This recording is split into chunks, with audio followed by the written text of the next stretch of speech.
وہ ہم نے اس مبارک رات کو جمعہ کی بجائے ہم نے اس مبارک رات کو رکھا ہے۔ تو سب سے پہلے اس کی تسلسل کے پیش نظر ہم گفتگو کرتے ہیں اور آخر میں پھر شب برات کے حوالے سے گفتگو کر لیں گے۔ اللہ رب العزت جل جلالہ کا یہ بہت بڑا احسان اور انعام ہے کہ اللہ پاک جل جلالہ اپنی راہ کی ہدایت عطا فرماتا ہے اور بندوں کو اپنے گھر میں بیٹھنے کا موقع عطا فرماتا ہے۔ اسی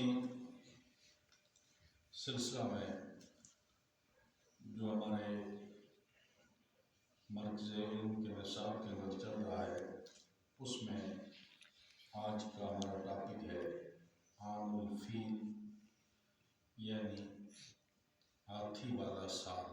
جیسے سورہ الفیل قرآن مجید فرقان حمید کے اندر نازل کی گئی، اس کی تفصیل اور تشریح مختصر بیان کرنے کی کوشش کریں گے کہ اس کو ہاتھی والا سال کیوں کہا جاتا ہے۔ رسول اللہ صلی اللہ علیہ وسلم کی ولادت سے قبل یہ ایک واقعہ پیش آیا جس میں بادشاہ ہاتھیوں کا لشکر لے کر کعبہ مکرمہ کو گرانے کے ارادے سے وہ لشکر لے کر مکہ کی طرف روانہ ہوا، لیکن رب جل جلالہ نے اس لشکر کو تباہ و برباد کر دیا۔ تو اس وجہ سے اس سال کو، جس سال کے اندر ہاتھیوں کے لشکر کے اوپر بادشاہ سوار ہو کر مکہ کی حدود میں داخل ہوا اور بالآخر اس کا لشکر تباہ و برباد ہو گیا، تو اس کو ہاتھی والا سال کہا جاتا ہے۔ اب اس کی مکمل ڈیٹیل میں آپ کے سامنے بیان کرتا ہوں۔ یمن کا بادشاہ تھا، اس کا نام ابرہہ تھا۔ یہ یمن کے بادشاہ کا نام ابرہہ تھا۔ ایک دفعہ یہ ابرہہ اپنے پورے لشکر کے ساتھ کہیں سیر و تفریح کے ارادے سے یا فتوحات کے سلسلے میں جا رہا تھا۔ اس کا گزر مکہ المکرمہ سے ہوا۔ یہ حیران رہ گیا کہ ایک کچا سا مکان ہے اور لوگ دور دراز سے آتے ہیں، اس گھر کے ارد گرد طواف کرتے ہیں، چکر لگاتے ہیں اور بڑی عقیدت کے ساتھ، بڑے احترام کے ساتھ اس گھر کا طواف کرتے ہیں، اس کے در و دیوار کو چومتے ہیں۔ وہ بڑا تعجب کے اندر مبتلا ہوا کہ یہ کچا مکان ہے، نہ کوئی وہاں حاکم ہے، نہ کوئی بادشاہ ہے، نہ کوئی یہ امیر لوگ ہیں، تو کیا وجہ ہے کہ اتنے دور سے لوگ آتے ہیں اور اس کچے مکان کا اتنا احترام، اتنا ادب کرتے ہیں کہ اس کے در و دیوار کو چومتے ہیں اور بڑے احترام کے ساتھ اس کا طواف کرتے ہیں۔ اس کے دل کے اندر یہ خیال پیدا ہوا کہ کیوں نہ میں یمن کے اندر ایک انتہائی حسین و جمیل محل تعمیر کروں، جس جیسا شاید زمین کے اوپر کوئی اور موجود ہو، تاکہ لوگ اس کچے مکان کا طواف کرنے کی بجائے میرے اس محل کا طواف کرنے کے لیے آئیں۔ ایک تو لوگوں کو دلوں کے اندر میری محبت پیدا ہوگی، دوسرا میری سلطنت کا دائرہ وسیع ہوگا اور میرا طاقت، میرا روب، دبدبا ان کے اوپر زیادہ ہوگا، اور تیسرا یہ ہے کہ لوگ اس کچے مکان کی طرف جانا چھوڑ دیں گے اور میرے محل کی طرف زیادہ آئیں گے۔ اس کے ذہن کے اندر یہ خیال آیا، اور جب وہ واپس لوٹا یمن کی طرف، تو واپس آ کر اس نے بہت بڑا ایک مال تعمیر کیا اور ٹاپ کے جو انجینئر تھے ان کو لگایا اور بہترین تزئین و آرائش کی اور خوبصورت ترین محلوں سے تعمیر کیا اور پھر ایڈورٹائزمنٹ کی، لوگوں کو دعوت دی کیا وہ اس مال کی زیارت کرو، اسے دیکھو، اس کا حسن و جمال دیکھو، اس کی خوبصورتی دیکھو اور اس کچے مکان کی طرف جانا چھوڑ دو، اس خوبصورت مال کا طواف کرو۔ مکمل جب اس نے ایڈورٹائزمنٹ کر دی، سب کچھ ہو گیا، لیکن کوئی بھی اس کے مال کی طرف جانا پسند نہیں کر رہا تھا۔ لوگ پھر بھی جوک در جوک اس کچے مکان یعنی کعبۃ اللہ کی طرف جا رہے تھے۔ اسے بڑا غصہ آیا کہ اتنا خرچہ میں نے کیا، اتنا بڑا میں نے مال تعمیر کیا اور اتنی تزئین و آرائش کی میں نے، لیکن اس کے باوجود لوگ میرے مال کی طرف نہیں آ رہے اور اس کچے مکان کی طرف دوڑتے ہوئے جا رہے ہیں۔ کسی نے شرارت سمجھے یا اس مال کی توہین سمجھے، اس انداز میں کی کہ اس کے مال کے اندر جا کر اسے پاخانہ کر دیا تاکہ اس کے مزید غصہ دلایا جائے کہ تیرا گھر تو اس قابل ہے کہ لوگ یہاں پر آنا تو دور کی بات، پاخانہ کرنا بھی پسند نہیں کرتے، بلکہ کسی نے توہین کی خاطر پاخانہ کر دیا ہے۔ اور جس گھر سے تو لوگوں کو منع کر رہا ہے، لوگ دور دراز سے میلوں سفر کر کے جاتے ہیں اور وہاں کے در و دیوار کو چومتے ہیں، ادب و احترام کرتے ہیں۔ بادشاہ کو بڑا غصہ آیا، اس نے کہا اگر ایسی بات ہے تو پھر میں اس کچے مکان کو یعنی کعبۃ اللہ کو گرا دیتا ہوں۔ اب اس ارادے کے ساتھ اس نے 6000 کے قریب ہاتھیوں کا لشکر تھا یہ لیا اور اس کے اوپر سوار ہو کر باقی پیادہ فوج ساتھ لی اور کعبۃ اللہ کو گرانے کے ارادے سے یہ یمن سے چل پڑتا ہے۔ جب یمن سے نکلا اور مکہ المکرمہ کی حدود میں داخل ہوا تو وہاں پر جتنے بھی اہل مکہ کے مال مویشی چل رہے تھے، اس نے ان سارے مال مویشیوں کے اوپر قبضہ کر لیا۔ نبی اکرم صلی اللہ علیہ وسلم کے دادا جان حضرت عبد المطلب، ان کے 200 اونٹ تھے، وہ بھی اس نے قبضے میں لے لیے۔ حضرت عبد المطلب کو اطلاع ہوتی ہے تو اہل مکہ نے پہلے اس کے ساتھ جنگ کا ارادہ کیا، لیکن جب صورتحال دیکھی تو کہا ہم جنگ کا ارادہ تو رکھتے ہیں لیکن اتنی طاقت ہمارے پاس نہیں جتنی طاقت کے ساتھ وہ لشکر آ رہا ہے، تو اس لیے اپنا دفاع بھی ضروری ہے۔ تو انہوں نے کہا ہم جنگ نہیں کرتے بلکہ امان کی خاطر ہم دائیں بائیں بنا لے لیتے ہیں اور ان کو اپنے ہاتھ پہ چھوڑ دیتے ہیں، لیکن جو انہوں نے ہمارے مال مویشی قبضے میں لیے ہیں وہ ان سے واپسی کا مطالبہ کرتے ہیں۔ ادھر سے اس بادشاہ نے اپنے وزیر کو یا مشیر کو بھیجا اور یہ پیغام دے کے بھیجا کہ میں تم سے لڑائی اور جنگ کے ارادے سے نہیں آیا بلکہ میں اس کچے مکان کو گرانے کے ارادے سے آیا ہوں، میں اس کو گرا کے واپس چلا جاؤں گا، مجھے تم سے کوئی لڑائی جھگڑا نہیں ہے۔ تو حضرت عبد المطلب کے پاس جب وہ بندہ آتا ہے جو اس بادشاہ کا پیغام لے کے آیا تو حضرت عبد المطلب کی پیشانی کے اندر نور محمد صلی اللہ علیہ وسلم، حضور کے نور مبارک کی یہ پہچان تھی کہ حضور کا نور مبارک جن جن پشتوں کے اندر ہوتا ہوا آیا ہے، اتنی چمک، اتنی نورانیت اس شخصیت کے اندر ہوتی تھی، جس شخصیت کے اندر حضور کا نور ہوتا تھا اس شخصیت کے اندر اتنی نورانیت، اتنی چمک، اتنا روب، اتنا دبدبہ ہوتا تھا کہ لوگ اس کا ادب احترام کرتے تھے اور جوک در جوک اس کے پاس بیٹھنا پسند کرتے تھے۔ جب وہ بادشاہ کا وزیر حضرت عبد المطلب کے سامنے آیا اس کا پیغام سنانے کے لیے تو جو ہی اس کی پہلی نظر حضرت عبد المطلب کے اوپر پڑتی ہے تو وہ انگشت بدندہ تھا، وہ حیران رہ گیا تھا کہ میں اس شخصیت کے سامنے کیسے کلام کروں۔ وہ زبان سے بولنا چاہتا تھا لیکن روب اور دبدبہ کا یہ عالم تھا کہ اس کی زبان سے کوئی لفظ نکل نہیں رہا تھا۔ وہ بادشاہ کا پیغام سنانا چاہتا تھا لیکن حضرت عبد المطلب کی پیشانی کے اندر جو نور محمدی تھا، اس کا روب، جمال اور غلبہ اس قدر اس کے اوپر طاری ہوا کہ اس کی زبان سے کوئی لفظ نکل نہیں جاتا. وہ وہاں پر بیٹھ کر دیکھتا ہی رہ گیا حضرت عبد المطلب کو. بالآخر حضرت عبد المطلب سے معافی مانگتا ہوا واپس بادشاہ کی طرف سے آ گیا اور بادشاہ کو پیغام دیا. وہاں تو ایسی شخصیت ہے کہ میں آپ کا پیغام لے کے گیا لیکن میں تو ان سے بات ہی نہیں کر سکا. ان کا روب، ان کا دبدبہ میرے اوپر اس قدر ہیوی ہو گیا، حاوی ہو گیا کہ میں ان سے بات ہی نہیں کر سکا، آپ کا پیغام ہی نہیں پہنچا سکا. تو ابرا بادشاہ نے کہا پھر جاؤ ان کو پیغام دو کہ مجھ سے کوئی بات کرنا چاہتا ہے تو کر لے. تو حضرت عبد المطلب انہوں نے کہا ایسی بات ہی کوئی نہیں. وہ سیدھے گئے اس بادشاہ سے بات کرنے کے لیے.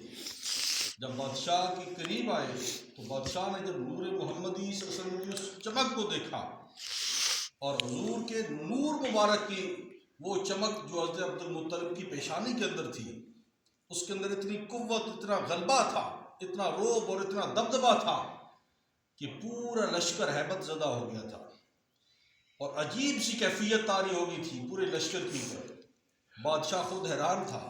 وہ خود آگے بڑھ کر حضرت عبد المطلب کا استقبال کیا اس نے اور آگے بڑھ کے حضرت عبد المطلب کو لے کے اپنی مجلس کے اندر بیٹھا اور اتنا بھی اسے گوارا نہ ہوا کہ میں تخت کے اوپر بیٹھوں اور ان کو نیچے بٹھاؤں. روب اور جمال بھی تھا اور روب بھی تھا.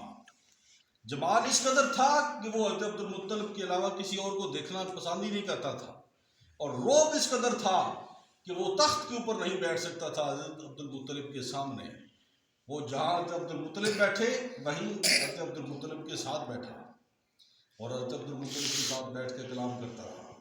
اس نے کہا میں تو تم سے جنگ کرنے کے لیے نہیں آیا، میں تو اس مکان کو گرانے کے لیے آیا ہوں. تو حضرت عبد المطلب نے کہا وہ بات تو بعد میں دیکھتے ہیں، لیکن پہلے یہ بتاؤ جو ہمارا مال تم نے قبضہ کیا ہوا ہے وہ سارا واپس کیا جائے. بادشاہ حیران رہ گیا. اس نے کہا میں تو اتنا بڑا کام کرنے کے لیے آیا تھا لیکن یہ مال کی واپسی کا مطالبہ کر رہے ہیں. تو انہوں نے کہا بس تم میرا مال جو 200 اونٹ میرے قبضہ کیے وہ واپس کر دیں کیونکہ ان اونٹوں کا میں مالک ہوں اور جس کو گرانے کے لیے تو آیا ہے اس کا بھی تو کوئی مالک ہے نا. وہ تیرا حساب برابر کر لے گا، میرا مال مجھے واپس کر. اس مکان کی حفاظت کرنے والا موجود ہے، پریشان نہیں ہونا.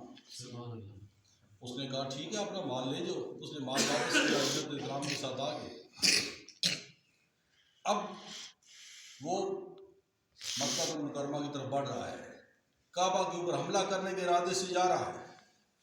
جب پوری ہاتھیوں کی صفیں درست کی اور آگے اپنا جو اس کا بڑا ہاتھی تھا جسے محمود ہاتھی کہا جاتا تھا، اس سفید بڑے ہاتھی کو اس نے آگے کیا تاکہ پورے لشکر کی قیادت کرے اور باقی پیچھے دوسرے ہاتھی ہیں 60,000 کا لشکر. یہ جا رہا ہے تو جو ہی آگے ہوتا ہے تو وہ جو بڑا ہاتھی ہے جس نے قیادت کرنی ہے اس کو ہانکا جاتا ہے کہ کعبہ کی طرف جاؤ. وہ ایک قدم بھی آگے چلنے کو تیار نہیں تھا. اس نے اپنا سر نیچے جھکایا ہوا تھا. کعبہ کا روب بھی اس کے اوپر تھا اور نور محمدی صلی اللہ علیہ وسلم کا روب بھی اس کے اوپر طاری تھا اور وہ ایک قدم بھی کعبہ المکرمہ کی طرف وہ بڑھانے کو تیار نہیں تھا. اس ہاتھی کا رخ یمن کی طرف پھیرتے تو وہ چلنا شروع ہو جاتا تھا. اس ہاتھی کا رخ اگر وہ روم کی طرف کرتے تو وہ چلنا شروع ہو جاتا، لیکن اگر وہ کعبہ کی طرف کرتے تو وہ سر کو نیچے جھکا دیتا. ایک قدم بھی آگے چلنے کو تیار نہیں تھا. انہوں نے اس سے کافی مارا پیٹا دی لیکن وہ آگے چلنے کو تیار نہیں تھا. لیکن اس کے باوجود اس بادشاہ کو اس بات کی سمجھ نہیں آئی کہ اس کے اندر راز کیا ہے، اس کے اندر کیا وجہ ہے کہ اتنا بڑا ہاتھی جو ہر لشکر کی کمانڈ کرتا ہے وہ بھی آگے چلنے کو تیار نہیں ہے. وہ پختہ ارادہ لے کے کہ میں نے اس کو گرانا ہی گرانا ہے گھر کو. وہ آگے بڑھتا ہے، اس کا لشکر چونکہ آگے بڑھتا ہے تو رب ذوالجلال جل جلالہ نے پھر اس لشکر کو کیسے تباہ کیا. اللہ پاک اپنی قدرت دکھا رہا ہے کہ وہ اپنے جو سب سے بڑے، اس کی نظر میں جو سب سے بڑے جانور تھے ہاتھی تھے. اس کی نظر میں، بادشاہ کی نظر میں سب سے بڑے جانور ہاتھی تھے جو اس کی سب سے بڑی طاقت تھے. بہت بڑی سواری مضبوط تھے جو اس وقت اس کے پاس تھے.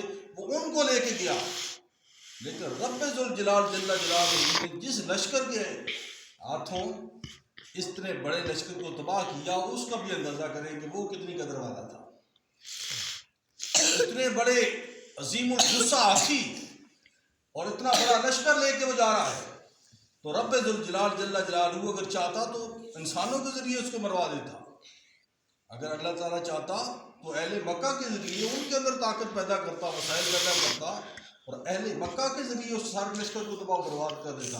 لیکن اللہ نے اپنی قدرت اور نشانی ظاہر کی کہ اگر میں یہ کرنے پہ آؤں تو اپنی مخلوق کی جو ادنا مخلوق ہے اس کے ذریعے بھی بڑے بڑے لشکر کو تباہ و برباد کر دیتا ہوں۔ تم نے مجھ سے کیا جنگ کرنی ہے؟ رب ذوالجلال جل جلالہ نے ابابیل کا انتخاب کیا۔ اللہ اکبر۔ پرندوں میں سے سب سے چھوٹی مخلوق ہے، پرندوں میں سے سب سے چھوٹی جو مخلوق ابابیل، اس کا انتخاب کیا گیا، اور ابابیل کا انتخاب کیا گیا ہاتھی کے لشکروں کو تباہ کرنے کے لیے۔ اللہ اکبر۔ انسانی عقل سوچ بھی نہیں سکتی کہ ابابیل کہاں اور ہاتھی کہاں، ان کا تو مقابلہ بنتا ہی نہیں ہے۔ لیکن یہ مقابلہ ان کا نہیں، اللہ کی قدرت کا تھا۔ اللہ تعالیٰ نظارہ دکھا رہا تھا کہ خبردار مجھ سے جنگ کرنے کے ارادے سے کبھی نہ نکلنا، یہ تو میری ادنا سی مخلوق ہے، اگر میں ان سے تمہیں تباہ کرنا چاہوں تو تم ان سے بھی نہیں بچ سکتے۔ اب ہاتھی والوں کا اتنا بڑا لشکر، اور رب ذوالجلال جل جلالہ نے چند ابابیل بھیجے جنہوں نے آسمان کے اوپر لشکر کے اوپر ایسے طواف کیا کہ اس کی پوری ہیبت اس پورے ہاتھی والے لشکر کے اوپر طاری ہو گئی۔ اور ابابیل کے ان پاس تین کنکر تھے، ایک ان کی چونچ کے اندر اور دو ان کے پنجوں کے اندر تھے، تین کنکریاں ان کے پاس تھیں، اور یہ کنکر اوپر سے پھینکتے تھے اور ہاتھیوں کو ایسے لگتے تھے جیسے اس دور کے اندر میزائل پھینکے جاتے ہیں۔ اللہ اکبر۔ اللہ تعالیٰ نے اپنی قدرت اور اپنی نشانی کیسے ظاہر کی کہ ان ابابیل کے ذریعے رب ذوالجلال جل جلالہ نے اس پورے بادشاہ کے لشکر کو تباہ و برباد کر کے رکھ دیا، اور یہ جدھر لگتی تھی کنکر ایک میزائل کی طرح لگتی تھی، جس کو لگتی تھی اس کا پورا جسم جیسے ہوا کے اندر بم بلاسٹ ہوتا ہے، پورا جسم ہوا کے اندر بکھر جاتا ہے، ایسے پورے کے پورا جسم اگر ہاتھی کو لگتا تو ہاتھی کا سارا جسم ایسے ہوا کے اندر بکھر جاتا تھا۔ اگر انسان کو لگتا تھا تو انسان کا سارا جسم ہوا کے اندر بکھر جاتا تھا۔ تو رب ذوالجلال جل جلالہ نے ان ابابیل کے ذریعے تین کنکر ان کے پاس تھے اور وہ پھینکتے جاتے تھے اور پورے لشکر کو تباہ و برباد کر دیا۔ اور یہ اس کی پوری تفصیل اور ڈیٹیل ہے۔ تو بتانے کا مقصد کیا ہے کہ رب ذوالجلال جل جلالہ بڑے بڑے بادشاہ گزرے، بڑے بڑے فرعون نمرود کتنا بڑا بادشاہ تھا، خدائی کا دعویٰ کرتا تھا اور اپنے آپ کو خدا کہتا تھا کہ لوگ مجھے سجدہ کریں، میری عبادت کریں، میرے سامنے جھکیں۔ تو رب ذوالجلال نے اسے کیسے تباہ کیا کہ اس کے ناک کے اندر مچھر داخل کیا اور اس مچھر کے ذریعے اس نمرود کو تباہ و برباد کیا۔ ابراہ بادشاہ ہاتھیوں کا کتنا بڑا لشکر لے کر گیا، اور رب ذوالجلال نے جب اسے تباہ و برباد کیا تو کیسے کیا کہ پرندوں کی سب سے چھوٹی مخلوق اس کے ذریعے پورے ہاتھی والے لشکر کی تباہ و بربادی کر دی۔ فرعون کتنا بڑا تھا، رب ذوالجلال نے کیسے اسے ذلیل و خوار کیا۔ تو اللہ پاک یہ اپنی نشانیاں، اپنی آیات قرآن مجید کے اندر بیان کر رہا ہے، یہ سارے واقعات بیان کر رہا ہے۔ یہ کس لیے بیان کر رہا ہے کہ بندو سمجھو، اپنے مالک کے سامنے حقیر بن کے رہو، تکبر کبھی اپنے دل کے اندر داخل نہ ہونے دو۔ تکبر یہ اللہ کی صفت ہے، تکبر کبریائی بڑائی یہ اللہ کی صفت ہے، بندے کو کبھی زیب نہیں دیتی۔ جس نے اللہ کی یہ چادر، یہ ردا، یہ عزت کھینچنے کی کوشش کی، رب ذوالجلال جل جلالہ اسے تباہ و برباد کر دیتا ہے، اس کا نام و نشان مٹ جاتا ہے۔ جو بندہ تکبر کرتا ہے اور یہ سمجھتا ہے کہ میں بہت بڑا ہوں اور باقی سارے کیڑے مکوڑے ہیں اور باقی سارے بھیڑ بکریاں ہیں، ٹھیک ہے، جدھر میں جاؤں وہ سارے میرے پیچھے آنا شروع ہو جائیں، جو کچھ میں کہوں بس اس کے سامنے وہ سارے ساتھ جھکانا شروع ہو جائیں، جو کچھ میں کہہ دوں اس کے سامنے کوئی اختلاف کرنے والا موجود نہ ہو۔ تو یہ تو صرف اس مولا کی شان ہے۔ یہ تو صرف اللہ کی شان ہے. اللہ کی شان اللہ ہی کو زیب دیتی ہے. کوئی بندہ کہے کہ میرے پاس آ جائے تو ایسے بہت سے واقعات قرآن مجید فرقان حمید کے اندر موجود ہیں. ایسے نمرود، ایسے فرعون اور ایسے ابرا بادشاہوں کا ذکر قرآن کے اندر ملتا ہے جنہیں رب ذوالجلال نے چند لمحات کے اندر تباہ و برباد کر دیا. ان کی ساری بادشاہت، ان کا سارا تکبر ہوا کے اندر بکھیر کے رکھ دیا ہے. تو خبردار کبھی بھی اپنے دل کے اندر یہ تکبر داخل نہ ہونے دیا کریں. جب بھی اللہ کی بارگاہ میں حاضر ہوں، اللہ کی مخلوق کے سامنے پیش ہوں، تو یہی سمجھا کریں کہ شاید اللہ کی مخلوق کے اندر سب سے بڑا گناہ گار میں ہی ہوں. اللہ کی مخلوق کے اندر سب سے بڑا گناہ گار میں ہی ہوں، سب سے ادنا بندہ میں ہی ہوں. اللہ کی مخلوق کے ساتھ کبھی زیادتی نہ کیا کریں. اب ان کے اندر کیا تھا؟ یہی بات تو اس کے ابرا بادشاہ کے اندر تھی کہ اس گھر کے اندر کیوں جاتی ہیں، اس گھر میں کیوں نہیں آتی. یہی بات تو اسے کھائی جا رہی تھی کہ یہ کچا مکان، اس کا لوگ طواف کرنے کے لیے جاتے ہیں، اتنے دور دراز سے جاتے ہیں، تو اتنے بڑے میں نے مال بنائے ہیں، میرے مال کے اندر کیوں نہیں آتے. اب یہ کتنی بڑی اس کے ذہن کے اندر فرعونیت تھی، کتنا بڑا تکبر تھا، کتنا بڑا عجب تھا کہ یہ میرے پاس کیوں نہیں آتی، ادھر کیوں جاتے ہیں. یہی چیز اسے کھائی جا رہی تھی اور اسی وجہ سے اس نے کعبہ کو گرانے کا ارادہ کیا تھا. اور رب ذوالجلال جل جلالہ نے پھر اس کی سلطنت، اس کی بادشاہی، اس کا وقار کیسے تباہ و برباد کیا کہ چند لمحات کی دیر تھی.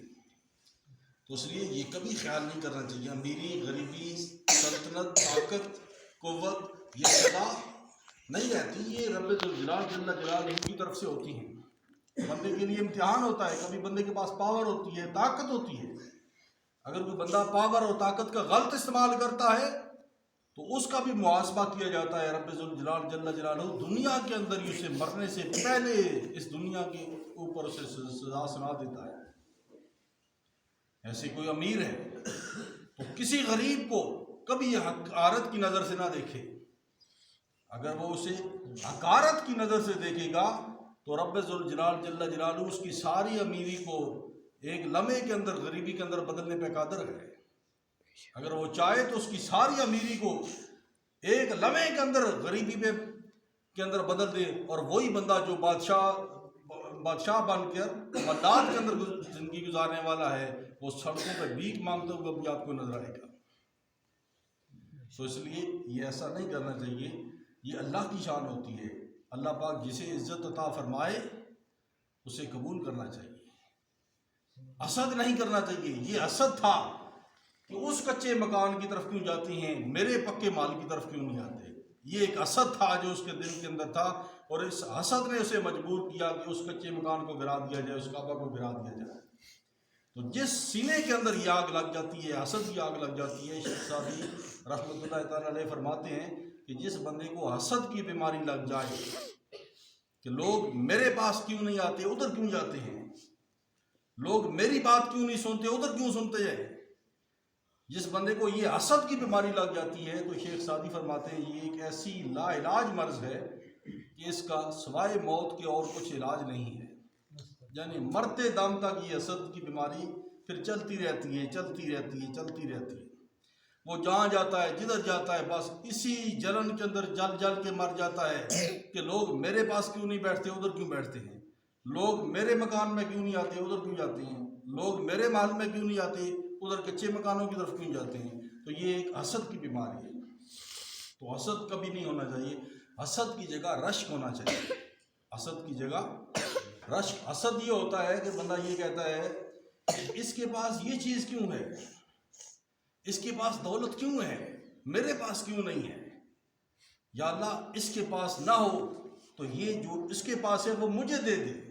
حسد یہ ہوتا ہے کہ بندہ کہتا ہے اس سے خوبیاں چھین لوں اور میں وہ چھین کے اپنے پاس لے آؤں. اور رشک یہ ہوتا ہے کہ بندہ اللہ سے دعا کرتا ہے اللہ جو عزت تو نے اسے عطا کی ہے وہ مجھے بھی عطا فرما. یہ رشک ہوتا ہے. رشک کی دعا مانگنی چاہیے، رشک کرنا چاہیے، رشک کرنا چاہیے. حسد کبھی نہیں کرنا چاہیے. حسد کسی سے چھین کر اپنی طرف، یعنی اپنے اندر وہ چیزیں ڈالنے کی وہ حسد کہتے ہیں. کسی کے اوصاف کو چھین کر اپنے اندر ڈالنے کو حسد کہتے ہیں، اور رشک یہ ہوتا ہے کسی کے اوصاف دیکھ کر اللہ سے دعا کرنا کہ اللہ مجھے بھی یہ صفات عطا فرما، اسے رشک کہا جاتا ہے۔ تو رشک کرنا چاہیے، حسد کبھی نہیں کرنا چاہیے۔ تو یہ آج کا ہمارا جو ہفتہ وار سلسلہ تھا اس حوالے سے یہ ٹاپک تھا۔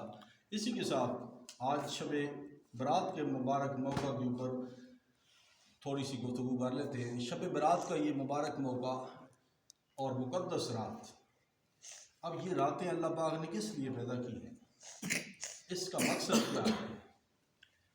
یہ جیسے آپ یوں سمجھیں ماہ رمضان آتا ہے تو ہمارا ملک ہے، باقی ممالک ہیں، تو سب کو سامنے رکھتے ہوئے آپ دیکھیں کہ وہ سبسڈی دیتے ہیں، سہولیات دیتے ہیں، مختلف پیکیجز دیتے ہیں، چیزیں سستی کر دیتے ہیں تاکہ روزہ داروں کے لیے آسانیاں پیدا کی جائیں۔ ایسے کمیونیکیشن کمپنیز ہیں، وہ اپنی کمپنی کی تشہیر کے لیے یا اپنے کسٹمر کو زیادہ فائدہ پہنچانے کے لیے وہ کبھی کبھی یہ آفر دیتے ہیں کہ اتنے دن کے لیے آپ کی کال فری ہے، اتنے دن کے لیے آپ کو فری آف چارجز آپ سروس یوز کر سکتے ہیں۔ تو ایسے ہی اللہ کی رحمت کے یہ بھی پیکیج ہیں، اللہ کے فضل کے بھی پیکیج ہیں جو کبھی شب برات کی شکل میں آتے ہیں، کبھی شب قدر کی شکل میں آتے ہیں، کبھی شب معراج کی شکل میں آتے ہیں، کبھی شب میلاد کی شکل میں آتے ہیں۔ تو یہ مختلف سال کے دوران یہ چلتے رہتے ہیں، تو یہ اللہ کی رحمت اس کے فضل کے پیکیج ہوتے ہیں۔ اب عقل مند بندہ وہ ہوتا ہے جو اس سے فائدہ اٹھاتا ہے، عقل مند بندہ ہمیشہ اس سے فائدہ اٹھاتا ہے۔ بے وقوف بندہ وہ تو رات ایسے گزار دیتا ہے جیسے باقی راتیں گزاری جاتی ہیں۔ بے وقوف بندے کو اس کی قدر نہیں ہوتی، وہ تو اس رات کو باقی راتوں کی طرح سمجھتا ہے کہ جیسے باقی راتیں ہوتی ہیں ایسے یہ بھی گزر جائے گی، جیسے باقی راتیں غفلت کے اندر گزارتی ہیں ایسے وہ اس رات کو بھی گزار دیتا ہے۔ تو ایسے یہ اللہ کی فضل، اس کی رحمت کے خصوصی پیکج کی راتیں ہیں۔ جب یہ رات آتی تو اللہ کے رسول صلی اللہ علیہ وسلم کا معمول مبارک سے ہوتا تھا کہ حضور اس رات کثرت سے عبادت کیا کرتے تھے، اور خاص طور پر اللہ کے رسول کی رحمت دیکھیے کیا ہے کہ دنیا کے اوپر جو چلنے والے ہوتے تھے اللہ کے رسول ان کے لیے ہدایت کی دعائیں کیا کرتے تھے، ان کی رہنمائی کیا کرتے تھے تاکہ یہ قوم بھٹک نہ جائے، اللہ کی طرف آئے، ہدایت کی طرف آئے۔ تو یہ دعا کیا کرتے تھے، اور جو فوت ہو جاتے تھے اللہ کے رسول کی شفقت ان کے اوپر ہی ہوتی تھی کہ اللہ کے رسول اس مبارک رات کو بھی قبرستان کے اندر جا کر ان کے لیے بخشش کی دعا کیا کرتے تھے۔ اللہ تو حضرت عائشہ صدیقہ رضی اللہ تعالیٰ عنہ فرماتی ہیں کہ یہ رات مبارک تھی، شب برات کی رات تھی، اور اللہ کے رسول نے چونکہ میرے ہاں تشریف لانا تھا، حضور کے ازواج تھیں تو دن مقرر ہوتے تھے، تو حضرت عائشہ صدیقہ کے پاس آنا تھا۔ وہ کہتی ہیں رات کا کافی حصہ گزر گیا، اللہ کے رسول صلی اللہ علیہ وسلم میرے گھر تشریف نہیں لائے، تو میرے ذہن کے اندر یہ بات آئی شاید کسی اور زوجہ کے پاس چلی گئی ہوں، تو میرے ذہن کے اندر یہ بات آئی، تو کہتی ہے میں تلاش کے لیے نکلی کہ اللہ کے رسول کو تلاش کروں کیونکہ دن میرا مقرر تھا، تو اللہ کے حبیب میرے گھر میں کیوں نہیں آئے، وجہ کیا ہے؟ وہ کہتی ہے باقی ازواج کے پاس گئیں تو انہوں نے بھی کہا کہ اللہ کے رسول ہمارے پاس بھی نہیں ہے، تو سب نے مل کر پھر تلاش کرنا شروع کیا کہ اللہ کے رسول کدھر گئے۔ وہ کہتی ہیں بس ایسے دائیں بائیں تلاش کرتے رہے، چلتے چلتے اچانک جنت البقیع کی طرف گئے تو دیکھا اللہ کے رسول صلی اللہ علیہ وسلم جنت البقیع کے اندر اپنی امت کی بخشش کی دعا کر رہے تھے۔ سبحان اللہ۔ تو حضرت عائشہ صدیقہ رضی اللہ تعالیٰ عنہ فرماتی ہیں کہ حضور کے قریب بھی اللہ کے حبیب دعا کے اندر، اللہ کے حبیب دعا کے اندر مشغول ہیں، اور عجیب سی کیفیت ہے۔ تو حضرت عائشہ صدیقہ رضی اللہ تعالیٰ عنہ وسلام اللہ علیہ وہ فرماتی ہیں میں کافی دیر انتظار کرتی رہی کہ وہ کیفیت واپس لوٹے، دعا سے فارغ ہوں، فراغت کے بعد حضور سے کلام کیا جائے۔ اللہ کے حبیب صلی اللہ علیہ وسلم جب دعا سے فارغ ہوئی اور وہ کیفیت ختم ہوئی تو حضرت عائشہ صدیقہ کی طرف متوجہ ہوئی، اور متوجہ ہو کر فرمایا اے عائشہ تمہارا کیا خیال ہے کہ اللہ کا رسول تمہارا حق مار لے گا؟ میں ایسا نہیں ہو سکتا، ہماری اگر تمہاری ہے تو تمہارے پاس ہی آؤں گا، لیکن اے عائشہ یہ وہ مقدس رات ہے، یہ شعبان کی 15ویں رات تھی، یہ وہ مقدس رات ہے جس رات رب ذوالجلال جل جلالہ اتنی شفقت اتنا لطف و کرم کرتا ہے کہ مدینہ المنورہ کے اندر قبیلہ بنی کلب، ایک قبیلے کا نام ہے قبیلہ بنی کلب، اس کی بکریاں سب سے زیادہ تھیں، اور بکریاں بھی وہ تھیں جن بکریوں کے اوپر سب سے زیادہ بال ہوتے ہیں، وہ سب سے زیادہ بالوں والی بکریاں قبیلہ بنی کلب کے پاس تھی۔ تو فرمایا قبیلہ بنی کلب کی بکریوں کی بالوں کی تعداد کے برابر اللہ پاک اس رات اپنے بندوں کی بخشش فرماتا ہے۔ اللہ تعالیٰ جل جلالہ کتنا کرم فرماتا ہے، تو اس لیے اس رات کو کبھی غفلت کی نظر نہ ہونے دیں، بلکہ زیادہ سے زیادہ عبادت کریں، ویسے بھی معمول بنائیں۔ میں آپ کو ایک بہترین وظیفہ اور بہترین عبادت کا طریقہ بتاتا ہوں۔ اگر آپ ساری رات بیٹھ کے عبادت کرتے رہیں، ساری رات نفل پڑھتے رہیں، وہ بھی درست ہے، لیکن جس آدمی نے صبح کو مزدوری کرنی ہوتی ہے، محنت کرنی ہوتی ہے، اس کے لیے مشکل ہو جاتا ہے۔ اگر وہ رات کو ساری جاگتا رہتا ہے، زیادہ حصہ رات کو جاگتا ہے، تو صبح وہ اپنی مصروفیات پر پوری توجہ نہیں دے سکتا، کیونکہ نیند کا غلبہ ہوتا ہے تو توجہ نہیں دے سکتا۔ تو اس کے لیے آسان ترین پہلو کیا ہے؟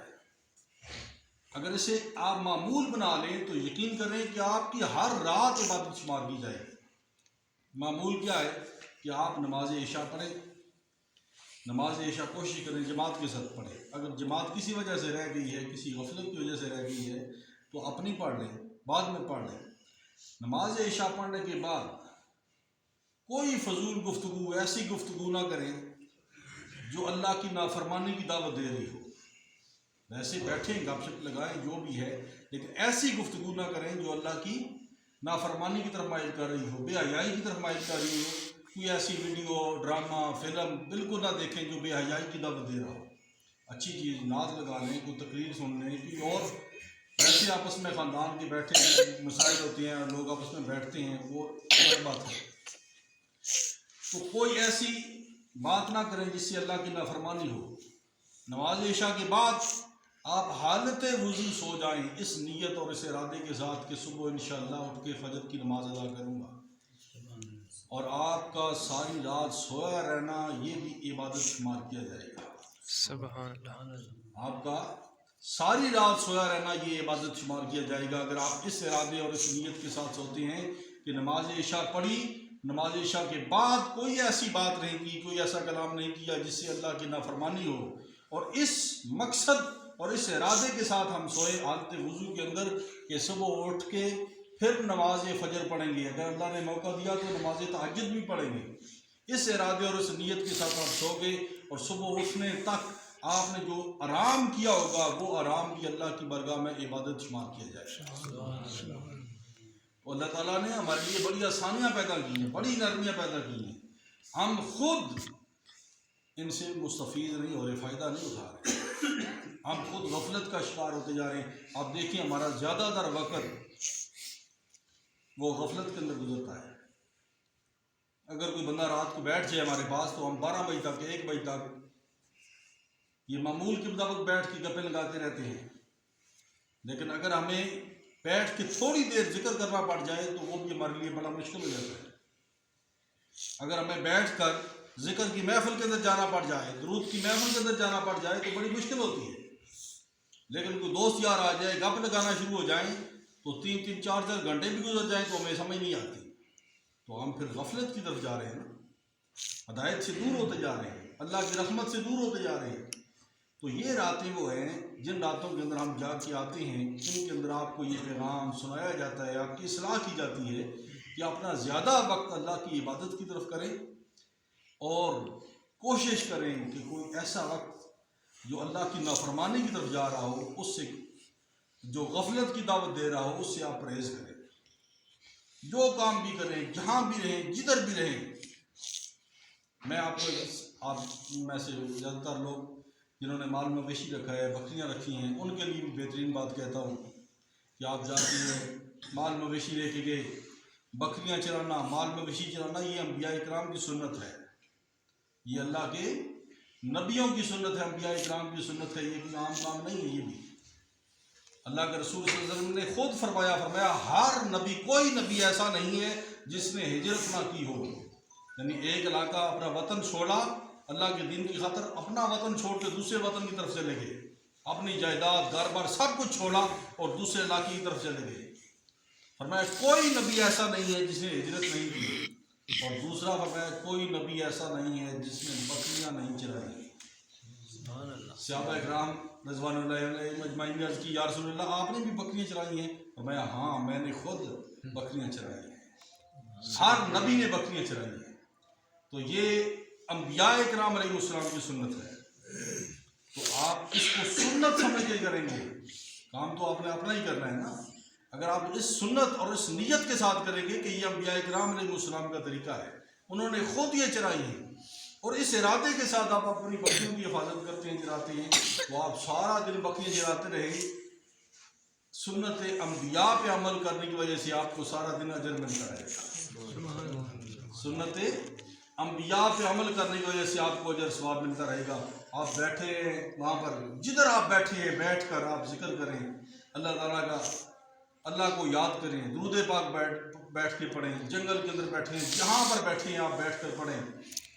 تو حدیث مبارک کے اندر آتا ہے بندہ جہاں پر اللہ کا ذکر کرتا ہے، جس خطے کے اوپر ذکر کرتا ہے، وہ خطہ قیامت کے دن گواہی دے گا کہ اللہ میں گواہی دیتا ہوں کہ اس نے میرے اوپر بیٹھ کر تیرا ذکر کیا تھا۔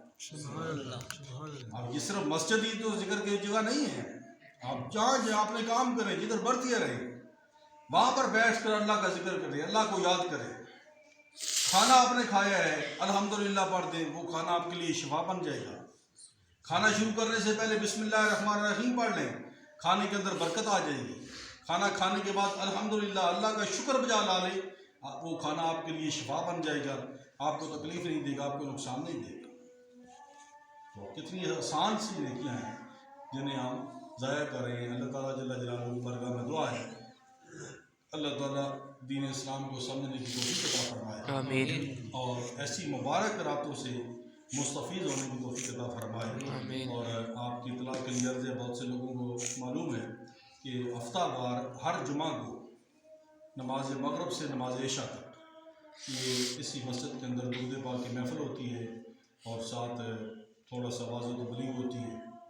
تو تمام حضرات کو دعوت دی جاتی ہے کہ آپ کوشش کیا کریں، خود بھی آئیں، اپنے بچوں کو ساتھ لے کے آئیں۔ یہ آپ کے لیے بہترین اصلاح کا موقع ہے۔ ایک تو آپ کو موقع ذکر کے لیے مل جاتا ہے، دوسری پڑھنے کا موقع ملتا ہے، ساتھ ساتھ آپ کی اصلاح ہو جاتی ہے۔ تو اپنی نسلوں کی تربیت کریں، اپنی تربیت کریں، اپنی اصلاح کریں، اپنی آنے والی نسلوں کو اللہ اور اس کے رسول کی تعلیمات سے مزین کریں۔ تو ہر جمعہ کو کوشش کیا کریں نماز مغرب سے نماز عشاء تک یہ درود پاک کی محفل ہوتی ہے، آپ اس میں لازمی شرکت کیا کریں۔